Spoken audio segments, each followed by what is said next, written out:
using the bucket system, and they struggle for clean, drinkable water. Prospects to get rid of the backlog are proving to be a challenge for government.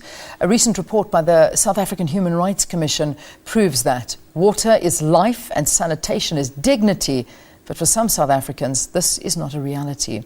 Here is a look into why this is the situation. Whether it's a splash or flush, for some, those two sounds are nothing but mere hopes. Access to water and proper sanitation are many of those basic services that government has no choice but to address.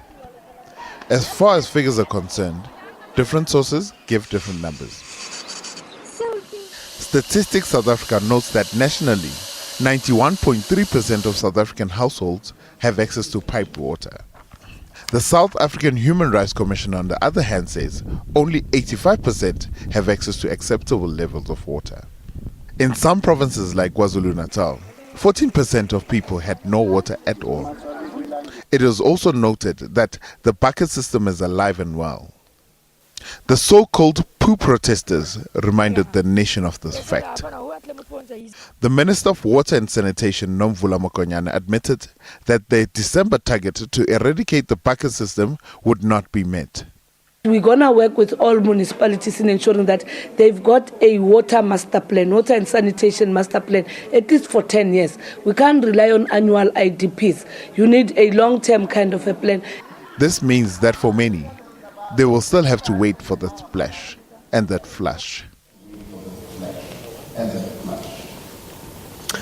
All right, so you've just been watching images and listening to the story of some of the challenges that still remain. And Minister, you must be disappointed that this target is not going to be met. How long and how much is it going to cost, do you think, for us to be able to say we've done the work now? I think it was an ambitious intention, a good intention. The challenge was, in most of our municipalities where we had to deal with this, there were no plans. And once there was a pronouncement made by the president, it was only then that people started going down, developing plans. You don't do that with infrastructure. With infrastructure, you plan before the financial year where monies are allocated. But I must also explain that it was targeting eradication of the bucket system in the formal townships. And those are found in the Free State, those are found predominantly in the Eastern Cape, those are found in the Northern Cape, and also in Mpumalanga, and then the metros. What we are now doing is that we are now developing these plans. We are now running concurrently the eradication that was targeted. It was to a tune of almost 899 million rands, almost $1 billion. And I think where we are now, we've done almost 60%. We are doing verification in some areas because of how the project was managed.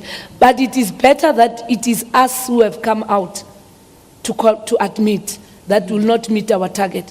We are accelerating the intervention now and make sure that 899 budgeted for that project is now being spent, not just spent without actual delivery.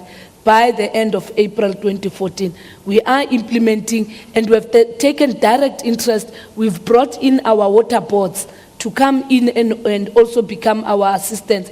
We've invited professional resource teams to come in also and become project managers. Okay, all right, let's get straight to our tables now and let's get 4 questions as quickly as possible, and I'm going to ask you to give us brief answers as well. Starting at table 24, Godfrey, if you could stand up, Godfrey Ramalisa. Thank you very much, Andy Machironi. My question is to the Minister. I agree with you, water is life and sanitation is dignity. My question is in relation to public procurement, in particular procurement of infrastructure, whether it's works or services. What are you currently doing to improve public procurement within Department of Water and Sanitation? to make sure that quality accelerated delivery of water and sanitation services do reach Wuchinakao, for example, in Venda. Thank you. Okay, thank you, Godfrey. I think you sort of talked on that already, but you might want to comment. Simo Mieze is on table number 5. Simo? Okay.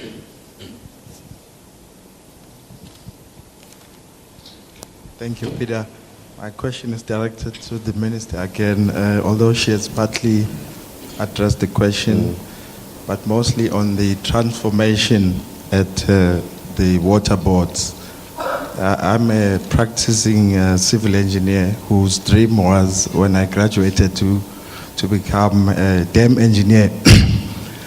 However, when I started practicing, it was evident that it's more like a rocket science to become a dam engineer. That was like 12, 13 years ago. And it's a field that seems to be a specialized field for a certain group. My dream now is to see if with the new engineers that the Deputy Minister was speaking about from Cuba, if we can have black engineers become dam engineers, so that we have a bigger pool coming through. All right, thank you very much indeed, Simo. Okay, so there's 2 people here. But what we did, Minister, Deputy, is we also went out onto the streets to get the voice of the ordinary man. And these are some of the thoughts and questions that came through.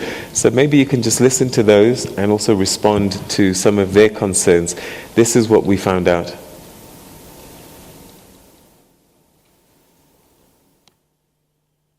There's a lot of corruption going on. And then as far as I see, the sanitation is far much better than it was before, because there's a lot of like a private company that work all around our countries. But compared to rural areas, water is not that much in the level where we can say it's in a good condition, because there's still a lot of people that don't get water deliveries.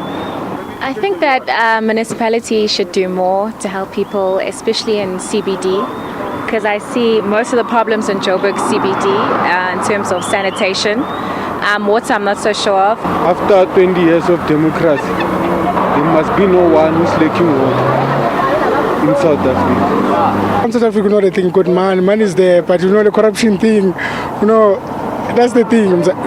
We can say, okay, they must,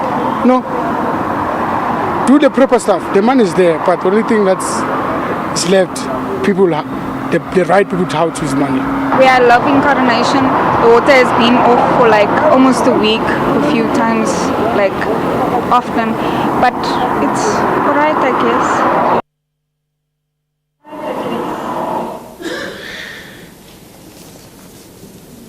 All right, so that's the thoughts of ordinary citizens, and they've all got their view and their perceptions of what's happening on the ground. Some people say you've made progress, and some people think that a lot more needs to be done. So let's start with the questions that we heard on the floor here. And the first one, I think, sort of started to address before, public procurement, to make sure we get this quality delivery. If you just want to comment on that very briefly again, and then also why there's so many barriers to entry at water boards.